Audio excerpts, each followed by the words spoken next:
नमस्कार, स्वागत है आपका पीताम्बरा परिवार में। आज हम आपको माँ काली के एक साधक के बारे में बताएंगे जो माँ काली की साधना करता था और उसके ऊपर कर्ण पिशाचिनी ने कब्जा कर लिया।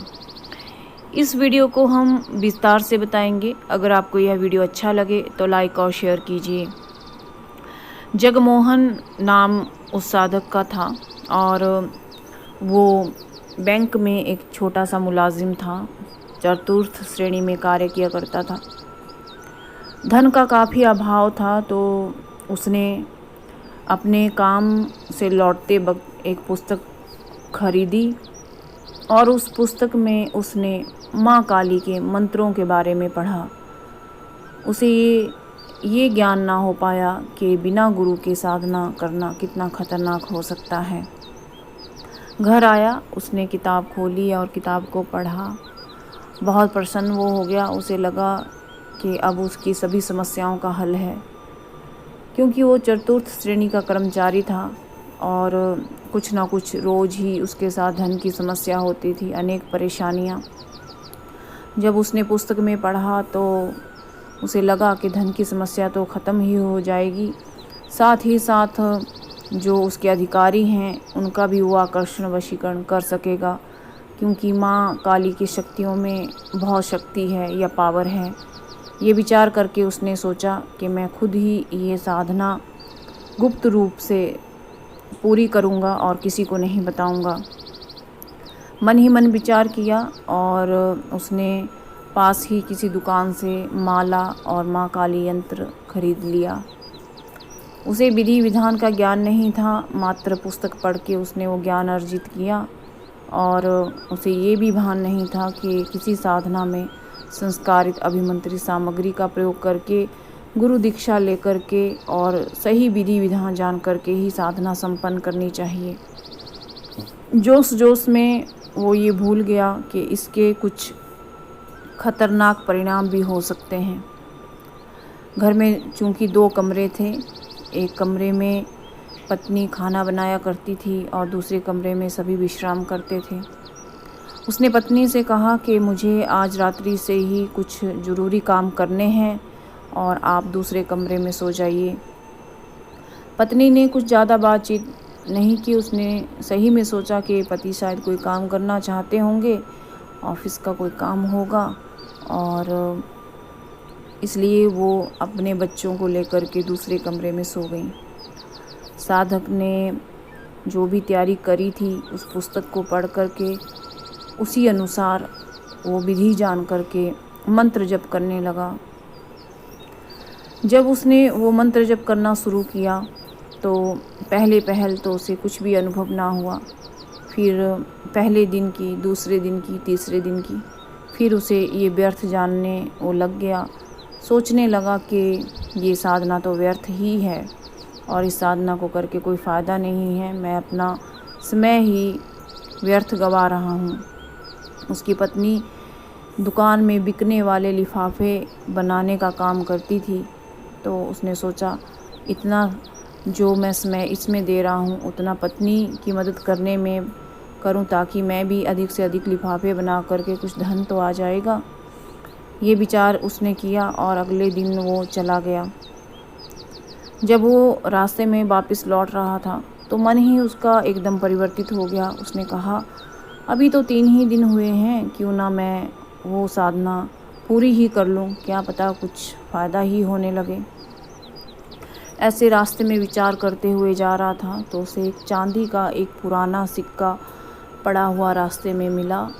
बगल में एक कौड़ी भी पड़ी हुई थी। उसने दोनों उठा लिए।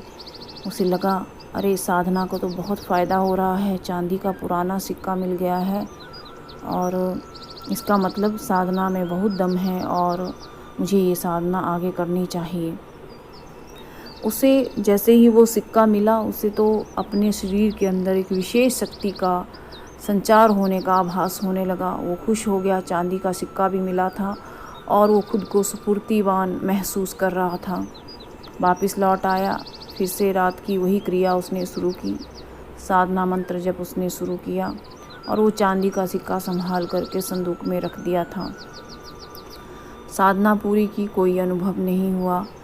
और अगले दिन फिर काम पे गया, फिर वापस लौट कर आया। 5वां दिन जब हुआ तो उसकी छत पे छनछनाहट होने लगी, पूरा छत कांपने लगा। और क्योंकि छत में जो है घास की वो छत थी, घास की उस छत में 2 हिस्सों में वो विभक्त हो गई और बीच में एक छिद्र बन गया, काफ़ी बड़ा एक छिद्र बन गया, जिसमें से कोई शक्ति अंदर आती हुई प्रतीत हुई।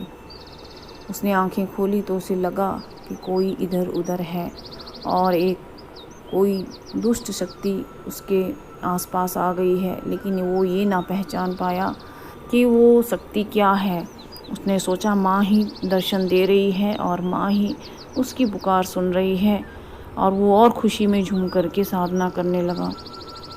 तभी उसने देखा कि उसके चारों तरफ अजीब अजीब चीज़ें उसे नज़र आने लगी। भय के मारे उसने आंखें खोली तो आसपास कुछ नहीं था, और जब उसने फिर आंखें बंद की तो उसे कच्चा मांस और कपाल और हड्डियां दिखाई देने लगी, लेकिन फिर भी आसपास कुछ नहीं था। बाद में उसने फिर से मंत्र जप करना शुरू किया तो अजीब दुर्गंध पूरे कमरे में फैल गई थी। उसका बैठना बहुत मुश्किल वहाँ पे हो पा रहा था, लेकिन उसने वो साधना पूरी की, क्योंकि उसे पता चल चुका था कि इस साधना से उसे एक चांदी का सिक्का प्राप्त हुआ है। निश्चित ही और भी कोई खजाना मिल सकता है। मन ही मन उमंग थी, उल्लास था, इसलिए वो मंत्र जप को बढ़ाता चला गया। उसने किसी नियम का पालन नहीं किया। अगले दिन उसके मन में विचार आया कि क्यों ना मैं साधना में मांस और मदिरा का उपयोग करूं। रास्ते से आते हुए वो कुछ मांस खरीदता हुआ लेके आया और थोड़ी सी शराब कहीं से ले आया और उस शराब का उपयोग वो करने लगा। साधना में जब उसका मन पूरा तामसिक होता जा रहा था, उसके मन में विचार आया कि ये भोग जो मैंने देवी के लिए रखा है, क्यों ना मैं उस भोग को स्वयं ही खा लूं। और वो साधना करते करते वो कच्चा मांस खा गया और साथ ही उसने वो शराब भी पी ली। लेकिन उसे ये पता नहीं चल पा रहा था कि वो कितना घृणित कार्य कर रहा है। अगले दिन वैसे ही वो उठा, नहाया धोया और ऑफिस चला गया। बैंक से जब वापस लौटा तो पत्नी ने कहा खाना खा लीजिए। तो पति ने कहा कि आज मैं खाना नहीं खाऊंगा और मुझे अपने कुछ ज़रूरी कार्य निपटाने हैं। बाद में वो पास ही कोई तालाब था, वहाँ पर गया और कीचड़ में अपने पैरों को ज़ोर ज़ोर से रगड़ने लगा। अकस्मात ही फिर हंसने लगा और फिर अपने बाल नोचने लगा। पत्नी ने ऐसा करते हुए देखा तो उन्हें लगा कि शायद पति ऐसे ही मखौल कर रहे हैं या ऐसे ही उसे डराने का प्रयास कर रहे हैं। वो कुछ ऐसा जांच नहीं पाई कि कोई शक्ति ने उनके शरीर पे कब्जा कर लिया है। घर लौटे, पत्नी ने कहा नहा लो, तो वो नहाए नहीं, वैसे ही गंदी स्थिति में अपने दूसरे कमरे में जाके दरवाज़ा बंद करके फिर से साधना संपन्न करने लगे। वो फिर से कच्चा मांस और मदिरा खरीद कर लाए थे, उसी से ही उन्होंने भोग लगाया और उसे खुद ही खा गया। ये एक तरह से तामसिक क्रिया चल रही थी, लेकिन स्वयं उस साधक को भान नहीं था कि वो क्या कर रहा है। ऐसे ही साधना में दिन बीतते गए। साधक ने नहाना, कपड़े बदलना भी बंद कर दिया और वो वैसा ही मैला कुचैला बन के अपने ऑफिस या बैंक में जाने लगा। तो बैंक कर्मचारियों ने उसके खिलाफ़ कंप्लेन की कि इसके शरीर से अजीब दुर्गंध आती है। जब उसे बैंक मैनेजर ने अपने पास बुलाया और पूछा कि क्या तुम नहाते नहीं हो, तो वो गंदे दांतों से हंसकर कहने लगा नहाने की क्या ज़रूरत है। बैंक अधिकारी ने कहा अगली बार जब आओगे तो नहा करके ही आना, नहीं तो यहाँ आने की ज़रूरत नहीं है। वो वहाँ पे ज़ोर ज़ोर से हंसने लगा और हंसते हंसते ही बाहर निकल गया। उसका ऐसा स्वरूप देख कर के बैंक कर्मचारियों को और अन्य जो लोग थे उनको अजीब वहाँ पे महसूस हुआ, क्योंकि अगर किसी का इस तरह से अपमान किया जाए तो हंसता नहीं है, अपितु उदास हो जाता है या रोने लगता है। बैंक अधिकारी ने उसके घर पे कॉल किया और पूछा कि क्या बात है, आजकल इनका व्यवहार बदला हुआ है। बीवी ने कहा कि पता नहीं, मुझे भी अजीब सा कुछ लगता है, आप ही कुछ रास्ता सुझाइए। अधिकारियों ने कहा कि आप इनके ऊपर नज़र रखें, लगता है मानसिक रूप से बीमार हो गए हैं। पत्नी भी डर गई और जब वो घर पहुँचे तो पत्नी सहमी सहमी हुई थी। आज उसने निश्चय कर लिया था कि वो फिर से साधना करेगा। पत्नी ने निश्चय किया था कि वो आज अपने पति पे नज़र रखेगी। जैसे ही वो अपने दूसरे कमरे में गए और साधना करने लगे, पत्नी ने खिड़की से देखना शुरू कर दिया और साधना करते करते ही उसने तीव्र और गुस्से में आंखें खोली और अजीब व्यवहार करते हुए बोला कि तू यहाँ क्या कर रही है? तू नहीं जानती मैं तुझे कच्चा खा जाऊँगी। पत्नी ये सुनते ही वहाँ से डरकर भाग गई और मन में विचार करने लगी, ये क्या हो रहा है। उसने आसपास के लोगों को बुलाया और बताया कि पति कोई तंत्र क्रिया कर रहा है और उसके शरीर में लगता है कोई दुरात्मा ने कब्जा कर लिया है। आसपास के कुछ लोगों को बुलाया गया और एक बगलामुखी साधक थे, उन्हें भी बुलाया गया।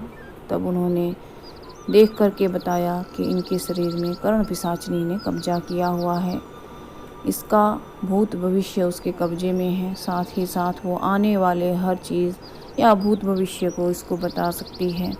अगर उस पिशाचिनी को इसके शरीर से बाहर निकालना है तो अन्य अनुष्ठान संपन्न करने होंगे और इसे आगे तंत्र क्रिया करने से रोकना होगा, नहीं तो वो पिशाचिनी इसके शरीर को धीरे धीरे रक्त चूस कर समाप्त कर देगी और ये कभी सही जीवन व्यतीत नहीं कर पाएंगे। ये मानसिक रोगी तो हो ही चुके हैं, इनके शरीर के साथ भी भयंकर परिस्थितियां उत्पन्न हो सकती हैं।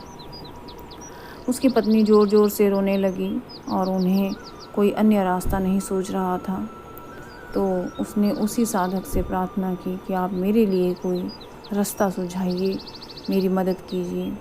तो बगलामुखी साधक ने कहा कि आप इसे मेरे स्थान पर बांध करके ले आइएगा और वहीं पर ही माँ के चरणों में बैठकर ही इसके शरीर से ये इस पिशाचिनी को बाहर निकाला जाएगा। सभी लोग वो तंत्र क्रिया देखने के लिए और वो सारा कार्य किस प्रकार करते हैं ये देखने के लिए सभी उनके साथ ले चले। हालांकि वो साधक जिसके शरीर पे पिशाचिनी ने कब्जा कर रखा था वो वहाँ नहीं जाना चाहते थे, तो गांव वालों ने ज़बरदस्ती रस्सियों से बांध करके वो उस बगलामुखी साधक के घर उसको लेकर के गए। उसे एक तरफ बिठा दिया गया। वो बार बार उठने का प्रयास करता था तो ग्रामीण उसे बार बार ज़बरदस्ती बिठा दिया करते थे। बगलामुखी साधक ने उनका इलाज करना शुरू किया। जब इलाज शुरू हुआ तो कर्ण पिशाचिनी 3 बार उसके शरीर से बोली कि मैं इसे साथ लेकर के जाऊंगी, तुम मुझे इससे अलग नहीं कर सकते हो। साधक बगलामुखी साधक ने कहा कि माँ की शक्ति हमारे साथ है और माँ अपनी शक्ति से तुम्हें इसके शरीर से अलग करेगी और तुम क्या माँ से बड़ी हो। और उसके पीठ पर चिमटा दे मारा। चिमटा दे मारते ही वो पिशाचिनी पल भर के लिए उसके शरीर से अलग हुई, लेकिन फिर से वो उसके शरीर पर कब्जा करके बैठ गई। माँ भगवती बगलामुखी के मंत्र अनुष्ठान के बाद फिर से चिमटा उसके शरीर पर मारा गया तो वो पिशाची फिर से अलग हुई और फिर से उसने उसके शरीर पर कब्जा कर लिया। साधक को यज्ञ के पास बिठाया गया और बगलामुखी की एक अभिमंत्रित कवच उसको पहनाया गया। तब वो पिशाचिनी धीरे धीरे उसके शरीर से हमेशा के लिए अलग हो गई और चिमटे से उसे फिर से मारा गया और उसके पिशाचिनी को पूरे गांव में कीलित किया गया। उसके बाद वो पिशाचिनी दूर भर गांव में ज़ोर ज़ोर से चिल्लाती हुई जाती प्रतीत हो रही थी। इस प्रकार से ये कथा यहीं समाप्त होती है। अब हमें क्या इस कथा से ज्ञान मिलता है? कभी भी हम अपने हर वीडियो में कहते हैं कि कभी भी कोई यूट्यूब पर देख करके, कोई किताब पढ़ करके या कहीं से कोई मंत्र प्राप्त करके आपको कोई भी साधना नहीं करनी चाहिए, क्योंकि ये ज़रूरी नहीं कि आप जिस शक्ति की साधना कर रहे हैं उसकी ही शक्ति आपके पास आएगी। हमारे आसपास बहुत सी सूक्ष्म शरीरधारी आत्माएं या पिशाचिनी शक्तियाँ, प्रेत शक्तियाँ, डाकिनी, शाकिनी या कर्ण पिशाचिनी या पिशाचिनियाँ मौजूद हैं। जब भी कोई मंत्र जब बिना गुरु आज्ञा के, बिना दीक्षा लेकर के, बिना अभिमंत्रित साधना सामग्री के किया जाता है तो उसका पूरा विधि विधान ज्ञात नहीं रहता।